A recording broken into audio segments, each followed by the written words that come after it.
Good morning. Good morning. You're back. You just keep coming back like a I just stayed at home and worked from home yesterday. well, you're allowed. Okay. You do something each month called Supervisor Mastermind, hmm a monthly meeting. Tell me about that. What is that? Well, we've called it the mastermind for supervisors and their associates. We meet on the third Wednesday of each month from 8 to 10, and there's 2 hours of group. So we share, the supervisors share each hour with and deliver content for our associates, and it's kind of fun. So who's involved? You've got supervisors. How many you got? Maybe 4 or 5, and they're all of their associates combined. So, typically, we'll have maybe 15 on the call-ish, and, it just helps with a couple of things. Supervisors are helping each other. It's a nice time for the supervisors to meet, to be together with our associates, and it gives the associates a really nice mix of other associates who probably are sharing the same struggles with, that they don't feel so isolated, but they also, I think they enjoy the content that we bring them, Yeah. each month. And as a matter of fact, one of the supervisors I was talking to last couple days ago about our, this coming month's mastermind, one of her associates is going to be fully licensed by probably next week. And so she's theoretically leaving the nest. And she asked her supervisor, she said, can I still come to the mastermind classes even though I'm not an associate anymore? And and the supervisor said, well, I think no. And she was super upset. She said, this is the best thing for me. So we're probably going to just, So we created another class yeah, for associate alum. alum who want to attend. So how Yeah, how it's does the pretty cute. program work? You've got 4 or 5, sometimes 6 supervisors and their Right. associates. You come up with an agenda. Somebody does the first hour. hmm Do you rotate? Or are you always presenting? How does it work Well, I'm trying to get the rotation, in place? in place. And so it just depends on soup du jour, like what's happening in the world that pertains to licensees. But also, we do have a rotation. So usually I'll start first. But this month I'm backing out and hour one is already done and then hour two is already done. So that's going to be a really So nice, somebody else is running the 2 hours. yeah. So Mama Bear gets to sleep in. Mama get us to just sit back and learn. So as an example, Yeah. what's next month, which is next week, next week's agenda look like? You're rattling off stuff that I can't remember. Hour one is going to be a presentation between this particular supervisor and her then Associate that one. that doesn't want to leave, and so they're developing some content for that right now. And then hour two is going to be talking about estrangement Mm. by Mickey Heller, LPC supervisor, and that is a thing. With everything that's going on, there's estrangement from the adult children, from both their parents and grandparents for whatever reason, and it's really spiking But quite high. And I think it's important for the associates to kind of be aware of, like, you're probably going to be mhm. faced with this at some point with people that are coming in who are talking about maybe severed relationships with their adult daughter or son Yeah. or whatever, and they don't know what happened and stuff like that. Well, Mickey's a brand new supervisor, graduate of your 40-hour Yes. workshop. Yeah, she's gonna be She does amazing. she doesn't even have any associates yet, and No. she's already doing Yeah. presentation. Well, I captured her right away because it's good content, Yeah. and, she wrote a book called Dead to Me, and, it chronicles her experience in with this issue and continuing Mm. with this issue. And So, I you occasionally have an associate do a presentation as well. yes, and so Ron, the supervisor and her former, Right. her associate, they did one a couple months ago, and it was really, really good. And you've done that before. Yeah, it's kinda nice. Yeah, it really works out well. The associates get a larger pool of colleagues Mhm. to deal with, and they get exposure to other supervisors of different Right, styles and whatnot, right. and it doesn't cost them a nickel. It doesn't. It just costs that it's just everybody's in together, and I think that's how it should be. Well, if you were an oppressive supervisor, you'd charge extra for that. Well, I don't want to exploit anybody. Don't want to be exploited. No. Well, today Mhm. we're going to talk to a couple of characters. Yes, they're good characters, and that's I an might accurate. say. It's an accurate adjective. Yes. We're going to have Dr. Melanie Crites-Bachert, who is a pelvic reconstruction surgeon, but Mhm. we're not going to talk about that because she's Nope. neck deep into something else. Yes, and it's exciting. Yeah, I'm excited for her. Mark Sutherland is a Mm. producer, director of various TV shows and videos and other audio video gems. I think he's pretty known nationally, actually. And I think Andrew, his partner in crime, is going to be with us. He's an audio video equipment and film video production wizard. The both of them are. And so that's going to be interesting. We're going to find out what they're into. Try not to give away the farm before we get started. But they're in the middle of producing a documentary series. I'll say that much, and we'll let them tell you a little bit more about it. But you're involved in it. Maybe a little bit. I know. We'll see how much on the floor. I'm thinking a lot. Now, last Sunday, we spent all day and half the night last Sunday on location. On location, yeah. In Forney, Texas. Yeah. Man, oh man. Anyway, yeah, they rented a house for a couple of days to, what do you call that? What's the name of the company that rents houses out like that? Like a Verbo, Airbnb. Yeah, one of those that kind of thing. Anyway, this $3 million property was quite impressive. And you spent about an hour, a little more than an hour, on the couch in front of the cameras with Rebecca Smith. Yes. LPCS down in Conroe, Texas. And you two did amazingly well. Well, thank you. You did. Thank you. And I think about 80% of that will make the cut. We'll make it. And that's a good percentage. Well, thanks. That's what we're going to do today. And I'm hoping that, and I've already suggested this to Melanie and Mark both, but 2:27 is what I'm told. Right. But if we get lucky, we might get a 10, 15, 20-minute teaser at the conference. to play at the conference later this year. So that'll be kind of interesting. That'll be fun. Anything else you want to throw in? No, that was an incredible opportunity. It was. And very grateful that I was even asked. So, in fact, and we'll get Mark to talk about this in a minute, you and Rebecca again are going to fill a 2-hour live stream slot this Sunday again. Yes. Sunday's a big day. Sunday's the day, apparently. Yeah, for one of the shows that Mark does, and I'm not even sure what he calls it, so we'll find out when he gets here. Yeah. So if that sounds like a plan to you, that's what we're going to do. It's a perfect plan. Well, then I'm going to go open the door and let him in. We'll be right back. Let's do it. Okay. Well, I went to the green room, let these people in. The door was locked. I think had a party going on in there, and I didn't get the memo. You didn't get the memo. No, but that's they're here rare anyway. for you. Yeah, they're here. So, as previously mentioned, we've got Dr. Melanie Crites-Bachert in the room, Andrew Mullinax and Mark Sutherland, and Power team. The team. The team. Yeah, your documentary crew. Not mine. Mel's. Well, let's kick this off. Let's go around the room. Ladies first. I want to know who you are. What do you do? What's your day job? And then what's your personal mission in life at this point, Melanie? Well, I'm Dr. Melanie Crites-Bachert. I'm a urologist and pelvic reconstructive surgeon, but you already knew that. So I am currently the owner of my own telemedicine business, 360 Pelvic Health Institute. You can visit us at 360 Pelvic Health, 360phi.com for your very simple run-of-the-mill pelvic health concerns like UTIs and STDs and vaginal infections.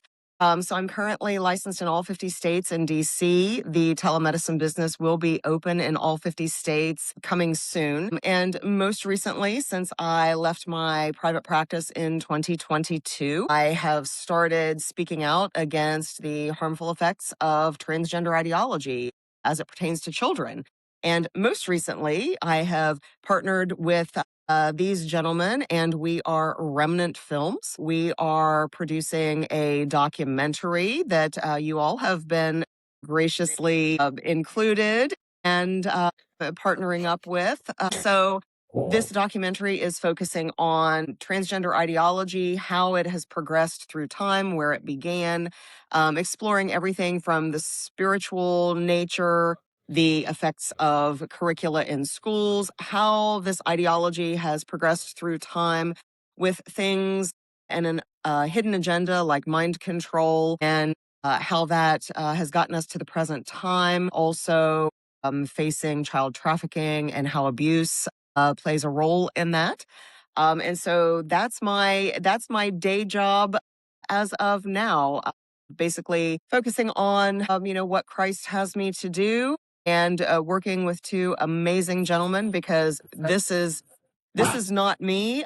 This is all God and them, because all I did was go to them and say, hey guys, I have this idea. And they took it and ran with it. So I want to focus on them and their amazing talents, because they are the muscle and the know-how with their amazing talents. All right. Well, Andrew, you get to go next. At this point, all we know about you is you're amazing and you're apparently a gentleman. So add to Well, my name is Andrew Mullinax. My full-time job is actually a teacher, and I do the filmmaking during the summers and all the baked-in breaks that we get.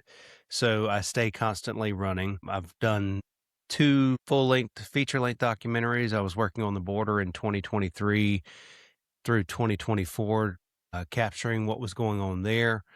And this is a new leap forward for me in a different category, and I'm learning a ton in the process. That's the Texas border you mentioned. Texas, Arizona, and New Mexico is where I was for back and forth for a year. What do you want to be when you grow up? I wear many hats. I like being a many hats guy. Okay. All right, Mark.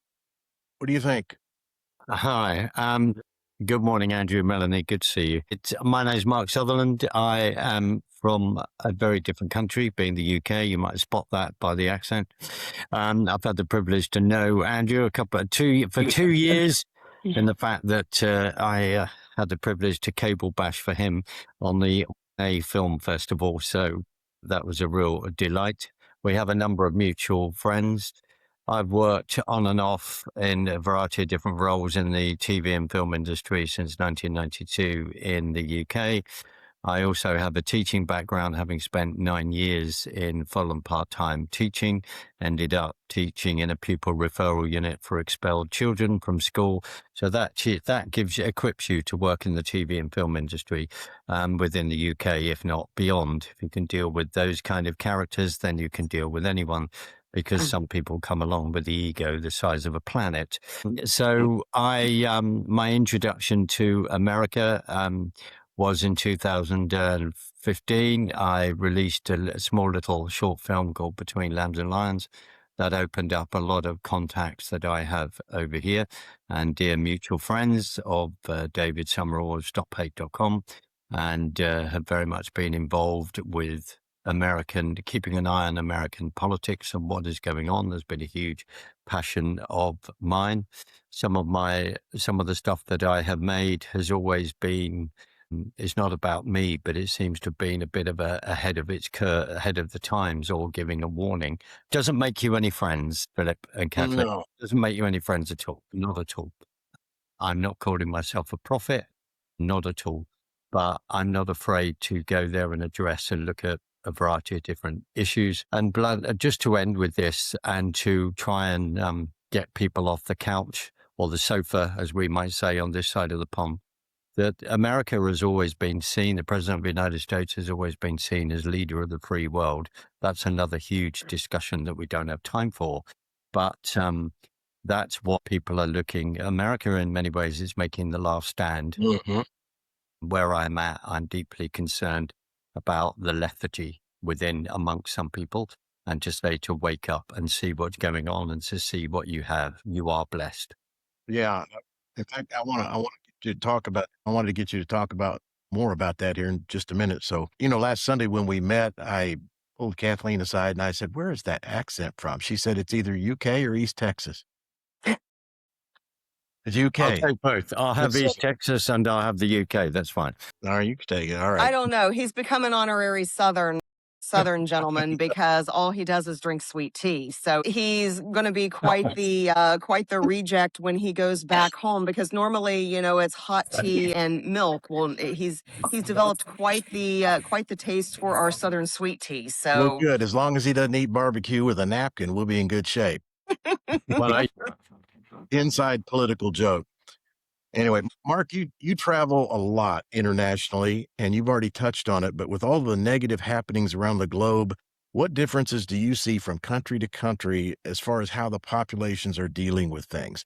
What a huge question. I was in Israel twice last year, so that's another perspective. Let's be frank, since the COVID-Novid debacle and the lies and how people swallowed that, or everyone here did not, but they swallowed that.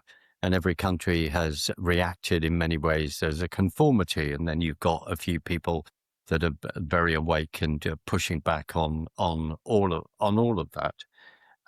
What do I see? The lethargy, the not facing up to the reality of wanting to face really what's going on is a constant burden at times that I feel, because it makes us outliers, make us wrong, but it makes us outliers. And we are then not fitting in with the herd. But I've never fitted in with the herd. But it took, I don't say that to be boastful. What I'm saying is it took me a long time to realize that I didn't fit into the herd. Took me a long time mentally to come to terms with that. I then didn't have the language. But I think, as we say, as Scripture says, the Bible says, there'll always be a remnant. And there is a remnant in every country, is trying to join them up to encourage each other. And of course, the power of social media, to be aware, the biggest thing, what is the truth? That's what we're being thrown at. What is the truth? And we have to find out the truth and drill down. Hence why we have the privilege to work together on this documentary and all the information that we're pulling together. But travel, just quickly, Philip, travel is important. If you have the opportunity to travel, you have a passport, please go and do it. Because when you do, you learn things that you can't do by looking through a screen. You put your feet on the ground to begin to understand what's going on. Are Americans awake or awakening or not?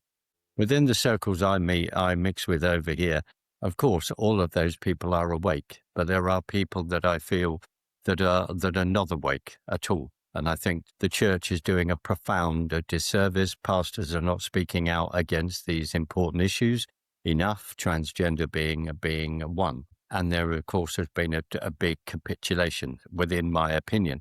If you take January the 6th, 2021, a huge issue that's gone on within this country and through the whole Biden administration, you look at the way that was portrayed on the press, you look at where were the pastors speaking out about this? Where were other people speaking out about this? They swallowed the propaganda and the party line. And as I say, that's my personal opinion. And then having the privilege to know a number of people that were there on the day. And then sadly, all the consequences of that, where the government thought it was perfectly acceptable to arrest 1,600 patriots for actually being there and for exercising their constitutional rights.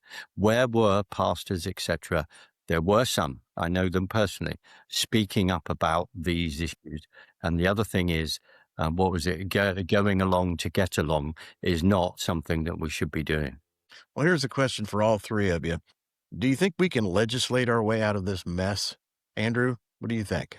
I think legislation is going to do little to no good. What I think is going to need to happen, and the people I've been meeting since 2020, really since the noticeable shift happened in the world, was that everybody I encounter, and this is why I think we've landed on the name Remnant Films for our production. In fact, let me give a little story behind that. Good friends of mine, Robert and Jamie Agee, they run Banners for Freedom.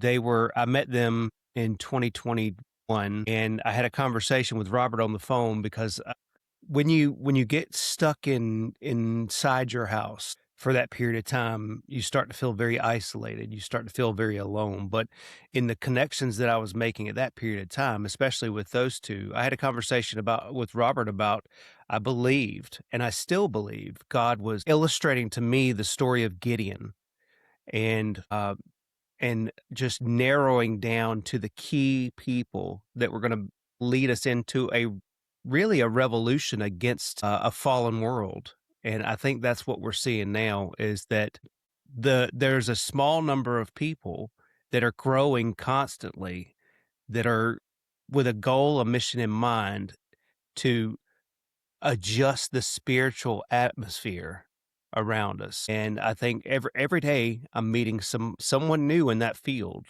I did 2 films on January 6th. This is the first film that I've done on the transgender issue. I'm a Christian too. I've been saying this myself for a long time. This is a demonic activity that is meant to destroy our children. It's meant to kill the next generation of God's people. It's always about destroying the seed that God planted.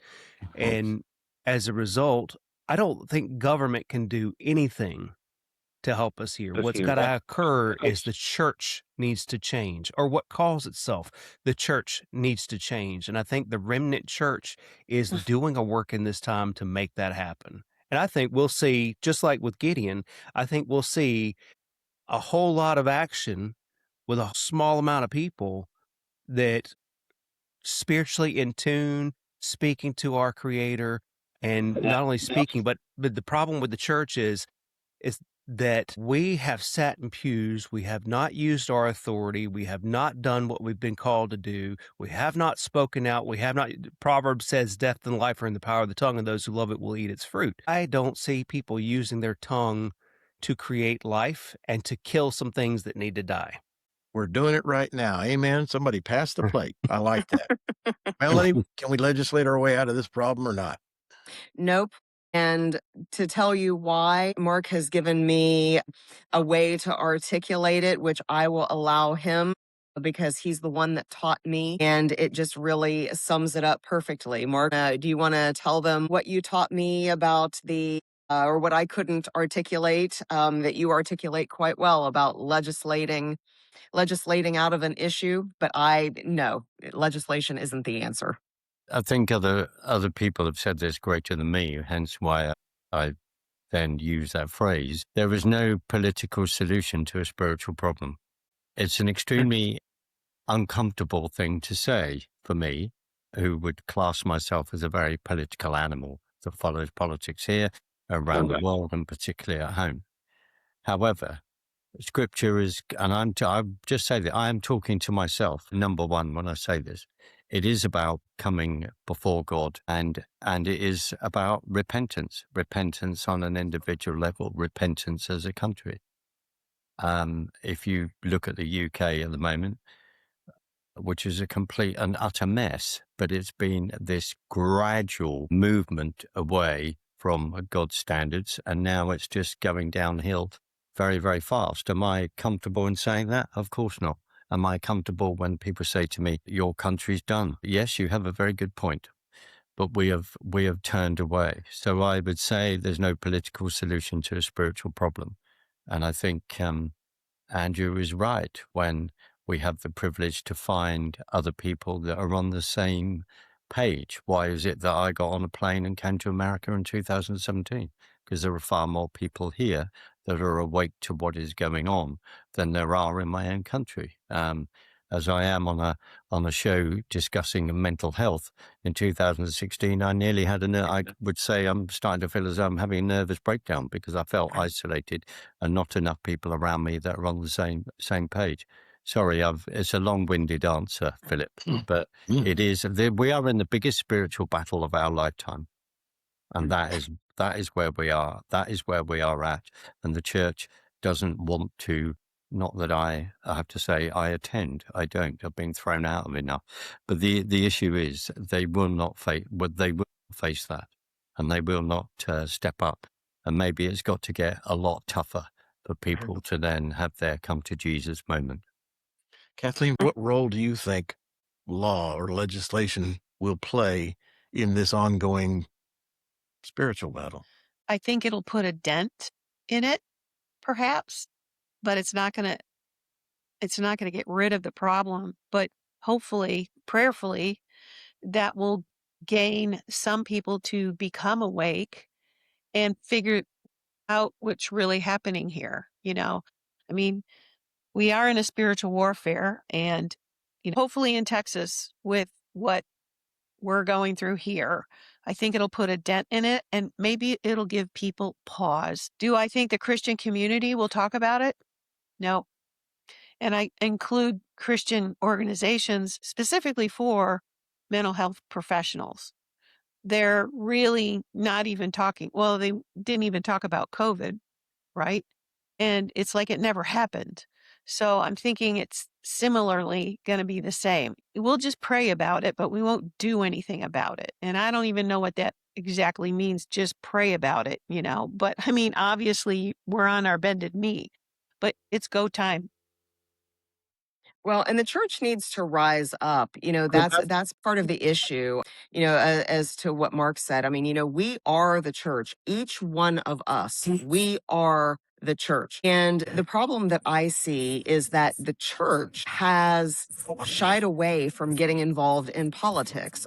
You can't be a Christian and be in politics. Well, I'm here to tell you, if the church isn't going to stand up and be in politics, then who are you going to blame when laws and things are passed and things start going downhill? The church has to be bold enough to stand up. And I have seen far too many claiming to be part of the church that are in politics and are completely and utterly compromised. You will know them by their fruit. They can only hide for so long. And eventually, they start bearing that fruit, and it ain't pretty. So if the church doesn't stand up, and specifically, in this particular instance, when it comes to protecting children, until the church, and especially in this situation, until they identify by their pronouns as chosen and redeemed, we're never going to get anywhere. And that's what I say in closing all of my lectures when I lecture about transgender ideology specifically. We don't stop until these children, until their pronouns and they identify as chosen and redeemed. And until we turn our hearts back to God and we start putting God back in the center of what we do, legislation isn't going to do diddly. One of our founders said that they built us a constitutional republic, but that it was a moral society was required to keep such a republic. We've lost that because we allowed other things to come in. But Right. on the second point, the book of Revelations talks about the lazy church in the last days and how God is going to spew.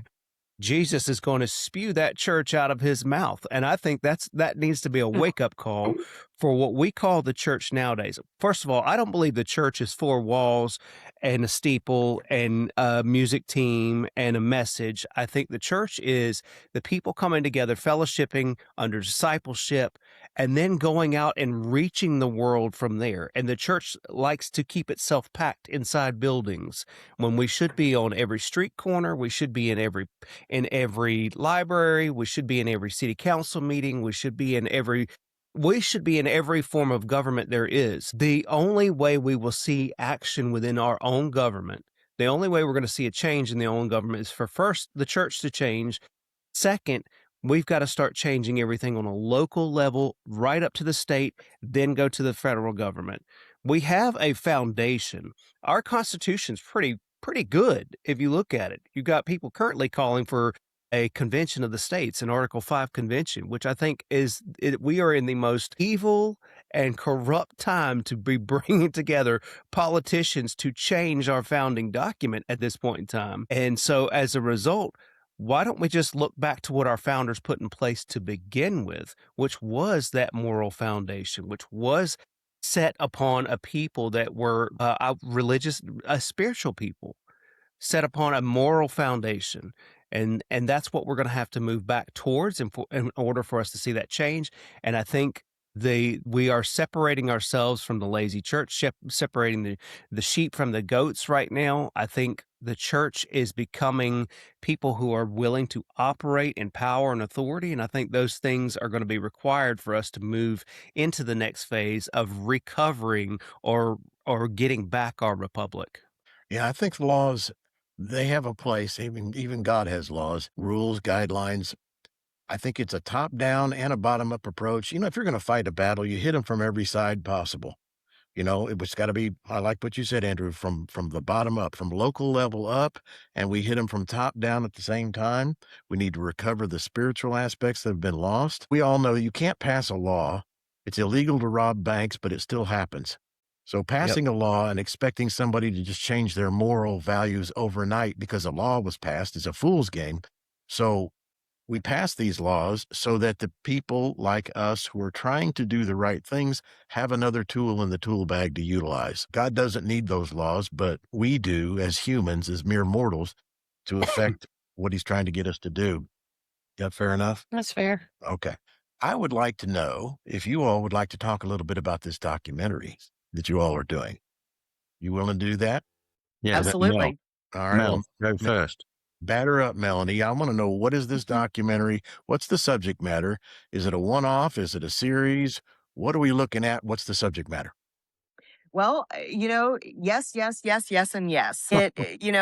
I came to Mark and Andrew with a vision. I was purely with what I do, speaking out against transgender ideology. I wanted to focus on an aspect that other documentaries haven't hit on to this point, specifically talking about detransitioners and examining their lives after transition and the challenges that they face, along with challenges that providers face in treating these individuals, exploring the ramifications on the family, namely the parents, because the trauma doesn't stop just because your child desisted. Now you've got a child not only with mental health issues, but now you've got them with physical issues because of the harmful medications.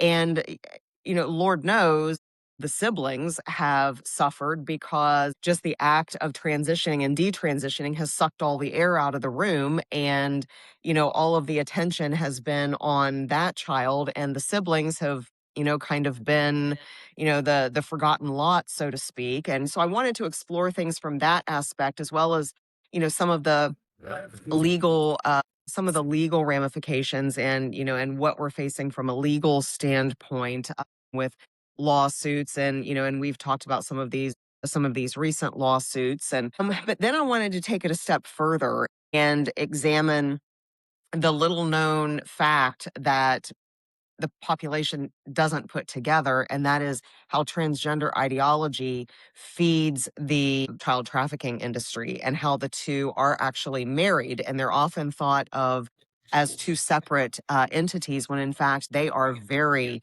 interconnected and intertwined. And so I that was purely my idea. Mark and Andrew jumped on, and then what happened, when we had some of our very initial meetings, we prayed and we said, God, we have this vision, but really it's your story to tell, and we are your storytellers. So you direct it where you want it to go. You give us the subject matter. And that's exactly what has happened. And we have been taken down this wonderful road of actually starting at the very beginning, in the garden, and how things have just progressed from there. And it has taken us down the road of not only exploring the spiritual aspect, but then the ramifications of that spiritual downfall, and how that has progressed through time, with subjects such as child sexual assault and satanic ritual abuse, and uh, mind control with things like MK Ultra, and how it's progressed through time with things like the secret societies and Operation Paperclip and Mockingbird, and then progressing through time with the destruction of the nuclear family, and then the sexual revolution, and how everything has really piggybacked one on another. And so what we're attempting to do now is take that story that God has directed, yes, with that finishing vision, but God wanted something more. And so we are now trying to put that together to progressively tell that story with all different aspects, including, as you also graciously contributed to, the mental health crisis that goes along with all of this. So, yes, we started out with a little vision. It progressed into something different, or something complementary, I should say, to make it more complete and more robust. It has developed into the story that God has wanted to tell. And there are many spin-offs. This is not going to be, we thought it was just going to be a one-off documentary, but what we have actually found by the connections that we've made and individuals that we've interviewed and spoken with, we have found a whole subset of things and subjects that we can explore and that we want to explore, and that God is saying, you need to explore, you need to put this out there, people need to know this. So Remnant Films was born so that we can take it where God wants it to go and tell all of the stories, just starting with this one.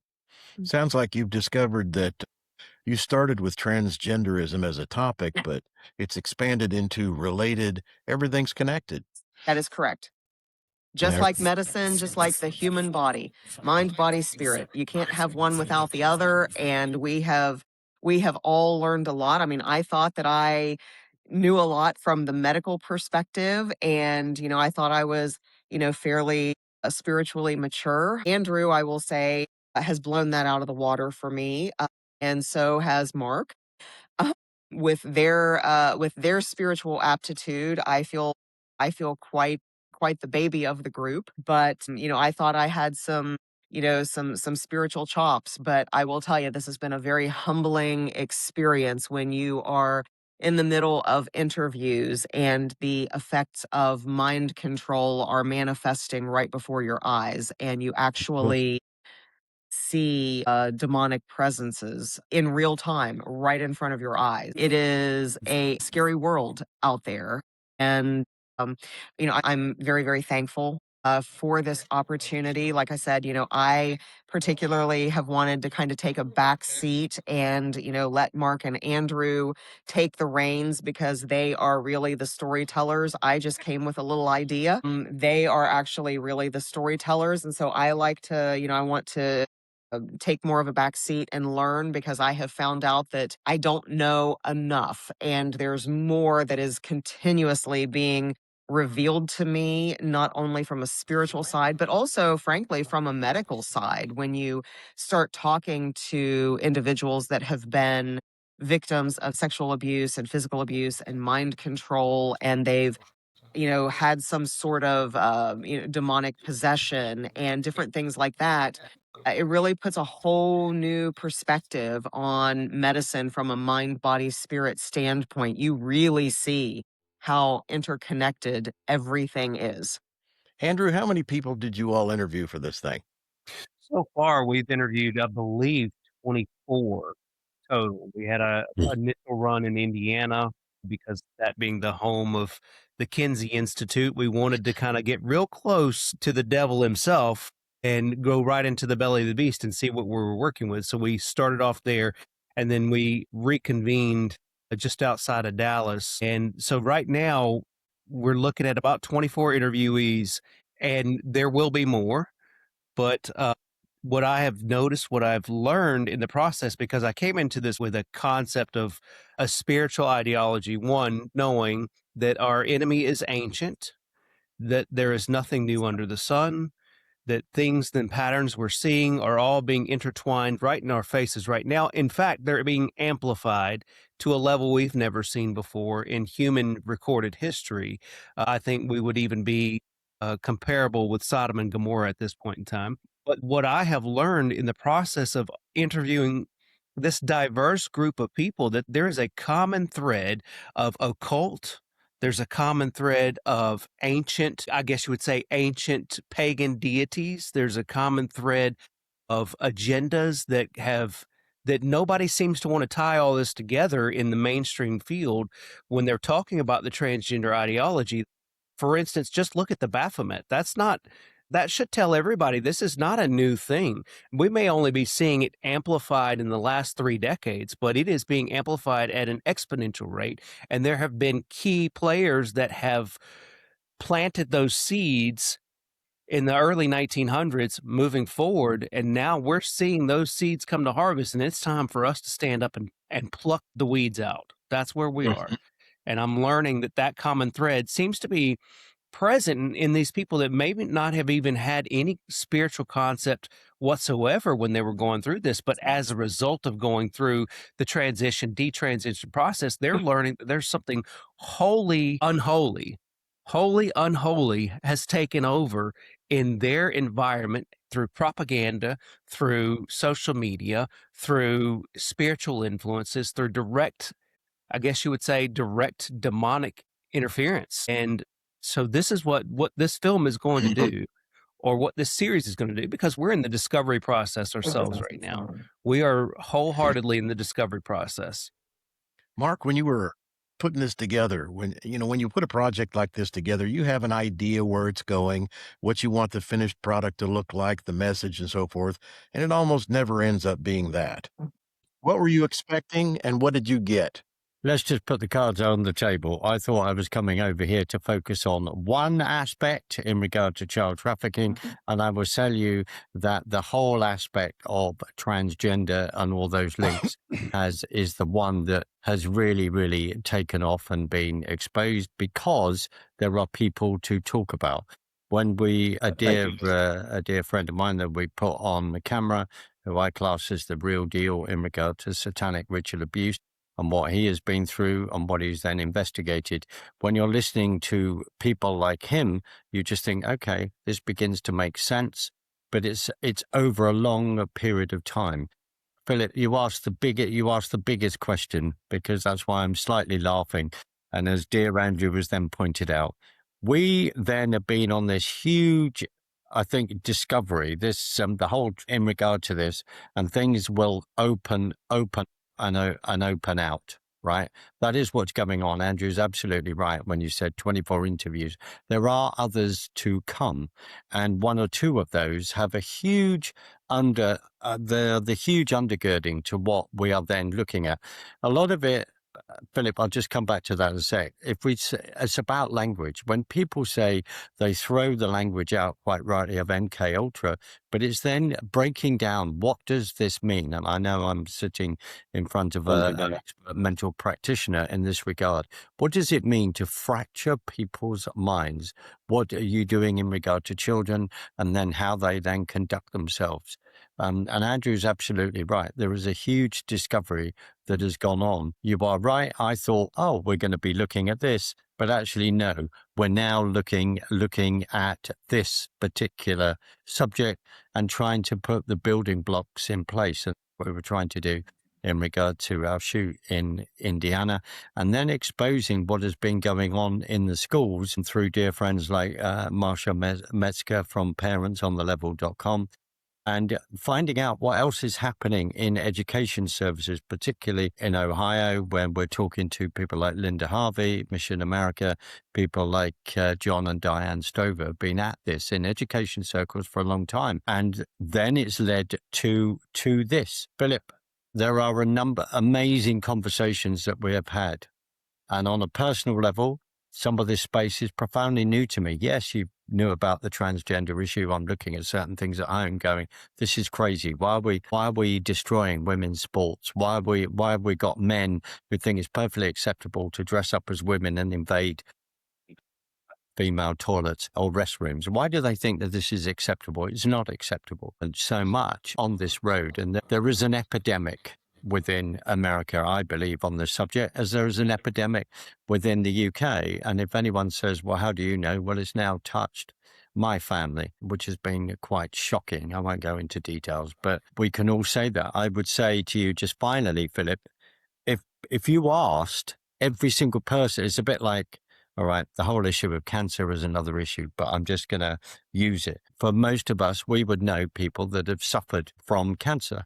Now I think I now know maybe virtually everyone is on the tip of the transgender issue, having either a family member or knowing a friend of a friend where this issue has touched. So it's been a huge revelation to me. There are only, I'll just state this, there are only two genders, male and female, and the rest are lies. For us to say that, for us even on a show where we're dealing with mental health issues, as Andrew and Melanie talked about, where you're talking about demonic, we're talking about spiritual issues. Back in the UK, that kind of thing, no, we want to push that out. We don't want to go there within our mental health studies. No, people are not hearing voices in their heads, but et cetera, et cetera. We don't want to go there. Right, I'll be quiet, but yeah. What's your primary role in all of this, Mark? In watching the two of you work, you and Andrew specifically, last weekend, I was trying to figure out what's his primary role? Is he the producer? Is he the director? Is he the caterer? Or what is this guy's role? And then in watching both of you, I finally came to the conclusion, yeah, everything is his role and everything is Andrew's role. You were both doing the same thing and working together like a well-oiled machine. So in your mind, what's your primary role? Philip, you pay us a huge a compliment in that, and I want to. Well deserved. This is not bluster. Andrew has a unique set of skills, and one is the patience, the fact that he wants details, he wants excellent work. When you get an opportunity to work with someone like that, and I would say publicly, this is then the third time shoot-wise that we are then able to do that. It is a real privilege. I'm not just blowing blue smoke in the proverbial direction, but I mean it. We all need that encouragement. I was asked to come out here to produce something, right? It's now gone in a different direction.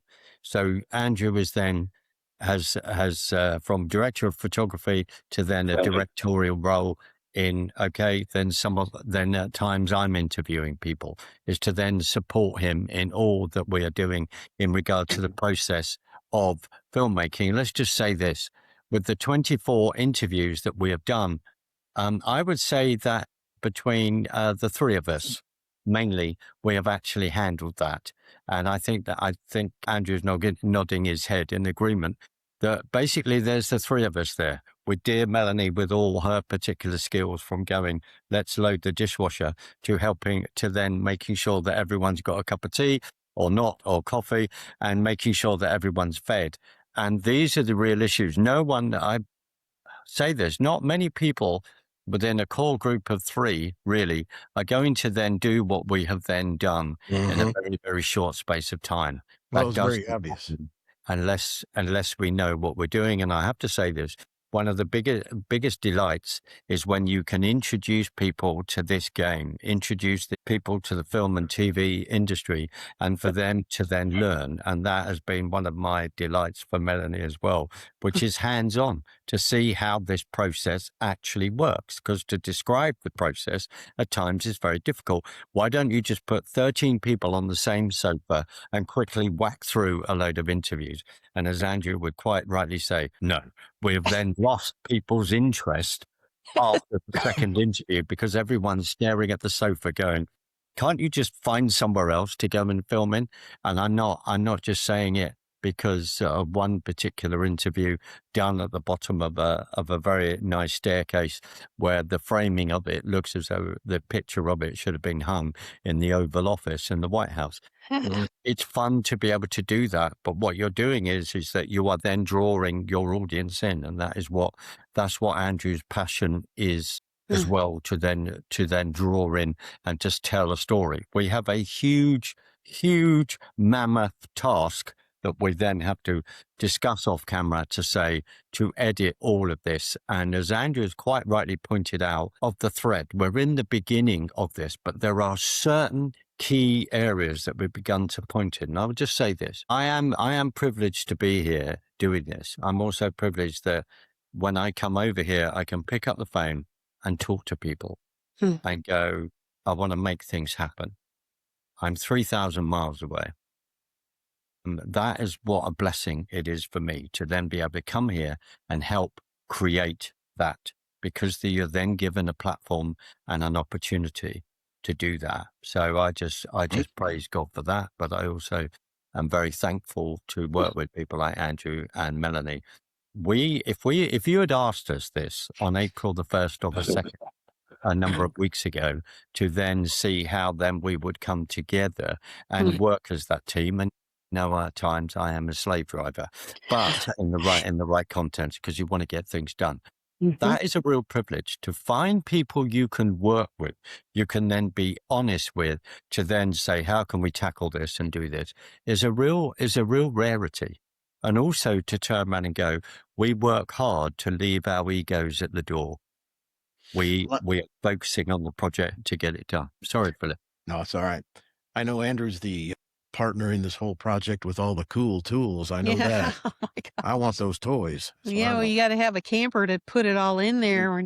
We get a bigger truck, bigger He sofa. has one. Andrew, what's your role in all this? What do you see as your role besides running all that equipment? So usually I would come in as a director, but I definitely will not claim that title here because a director has to have the whole picture and I have just the parts. So right now my role would be director of photography until we have the whole. And then I think we can, between Mark and Mel and I, we will all co-direct where this goes. I think the story's going to tell itself. The people have their own stories. So right now, my whole focus is how all these things actually tie together. My biggest focus is how can I visually tell the story in the most beautiful possible way for something that's very dark, something that's very unholy, something that's very damaging. How can I tell this in a beautiful way that will be pleasing and acceptable to the viewers that will view this series of films and not just reject it outright? Because I think we have a tendency, our brains, and I teach my students this all the time. We have a very short attention span in design and advertising in the film industry. You used to have 6 seconds to hook somebody, and it's become less and less and less. This is why you can't skip ads anymore on most. What our goal would be is to get people to watch, identify these things in their own lives, in their own communities, and really create a mission for them out of the end. This is why we end all of our interviews on, you've told us the story. You've told us how dreadful this was, how demonic this was, how evil and damaging this was to you. What would you tell people, kids specifically, that are going through these same thought processes that are obviously being propagandized through them, through the schools, through social media, through every aspect of a child's life? This propaganda is reaching them. What would you tell them to help them? How would you minister to them in order to change the direction of their lives? And that's ultimately the goal here. This is a ministry. This is not just a film. This is a ministry. Well put. Dr. Melanie. I fill little roles. If we're talking about stereotypical male and female roles, I am the proverbial female, as Mark said. I make sure everybody is fed. I make sure they are fueled up with coffee or sweet tea or Dr. Pepper Zero, as it would be. I make sure everybody is well fed. Greet our interviewees. I help in whatever way I can to set up and break down the props and the set, and ask what needs to be done so that I can provide some manpower to anticipate what we're going to need for the next setup and try to get some of that going. So, and I provide an idea from time to time. A little known fact about me, I actually studied acting in college. Desperately wanted to be an actress when I was a child, and my dad was having none of that. Now I know why. Because of the the debauchery that has become.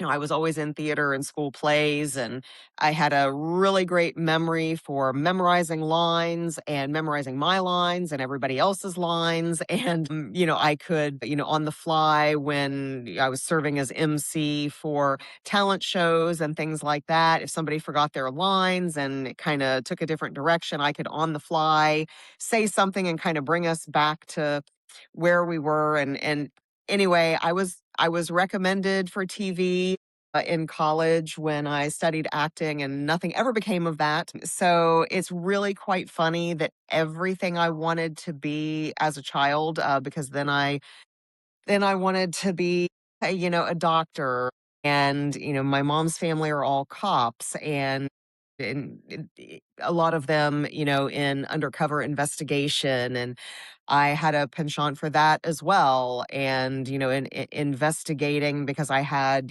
some intuition and things like that has served me well. And it's actually been great. Everything that I wanted to be has kind of coalesced into one. So, I'm now getting the film experience. I'm a doctor, and now this has also segued into investigative journalism and undercover work, so to speak. So I'm just really fortunate. I fill all of those roles and just basically, I'm just there to serve however the guys need me to fill in and whatever I need to do. So I don't really have I don't really have a title, I guess. I just whatever needs to be done. I need to add to her title because people need to understand that a venture like this is incredibly costly. It is incredibly expensive to gather 24, 25, 30 people into one place, into two places, into locations. And Mel has sacrificed her own resources to make all that happen. So I think that's I'm going to put that hat back on you. I'm going to give you credit for that because none of this has happened to this point without the resources that she brought to the game, which is a put your money where your mouth is kind of situation. And I think we're going to have to build off of that. We're going to have to fundraise off of that to take that burden off of her to an extent, because I can tell you producing a decent film is an expensive We'll just process. call her the Queen Bee from now on. Yeah, Queen Bee. Well, That's a perfect setup for my next question for Melanie, which is, in addition to funding, money, and endless volunteer labor, what else do you need to fuel your program efforts? We need exposure. We need a platform. We need marketing. We're in talks and negotiations right now with, for distribution and distribution platforms. But it is not just a documentary, as the guys said, it is a ministry. So we want to, give back to our community because we are the church, and we want to take what we've learned and mobilize all of the individuals and their expertise and help direct legislation and teach, set up a conference, like a training conference where we are training and utilizing the expertise of all of our different interviewees into a conference to equip parents, grandparents, civic organizations, schools, the church, what to do and how to combat these spiritual things. And because it's not going to just end with transgender ideology and child trafficking, it's going to end up being more. There's going to be the next spiritual epidemic. And we want to make sure that we are doing the work as the church that we are, because we are not confined by four walls. As Andrew quite rightly said, every film set, frankly, we're praising Jesus and walking in the aisles because we're having church while we are conducting these interviews. It's a ministry. And so we need exposure. We need volunteer work. We need funds.